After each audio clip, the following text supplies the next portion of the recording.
Acts chapter 25. Now when Festus was come into the province, after 3 days he ascended from Caesarea to Jerusalem.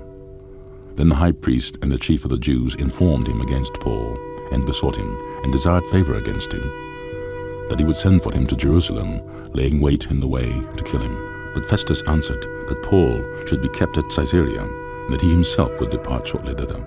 Let them therefore, said he, which among you are able, go down with me, and accuse this man, if there be any wickedness in him.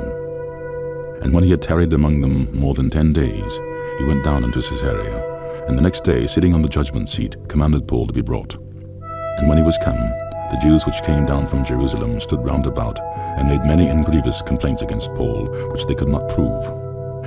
While he answered for himself, Neither against the law of the Jews, neither against the temple, nor yet against Caesar have I offended anything at all. But Festus, willing to do the Jews a pleasure, answered Paul and said, Wilt thou go up to Jerusalem, and there be judged of these things before me? Then said Paul, I stand at Caesar's judgment seat, where I ought to be judged. To the Jews have I done no wrong, as thou very well knowest.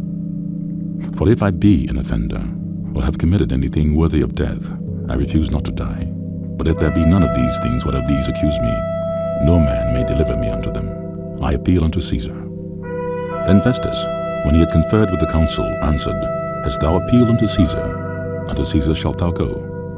And after certain days King Agrippa and Bernice came unto Caesarea to salute Festus. And when they had been there many days, Festus declared Paul's cause unto the king, saying, There is a certain man left in bonds by Felix, about whom, when I was at Jerusalem, the chief priests and elders of the Jews informed me, desiring to have judgment against him.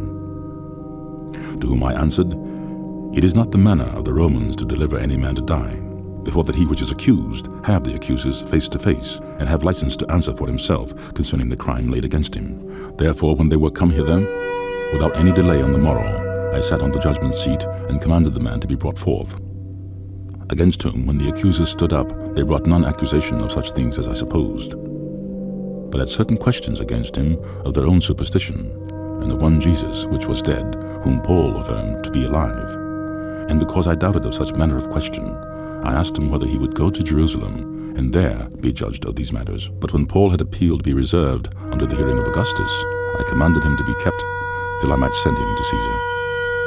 Then Agrippa said unto Festus, I will also hear the man myself. Tomorrow, said he, thou shalt hear him.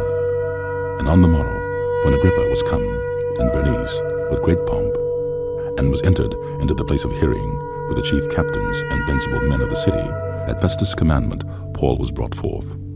And Festus said, King Agrippa, and all men which are here present with us, ye see this man, about whom all the multitude of the Jews have dealt with me, both at Jerusalem and also here, crying that he ought not to live any longer.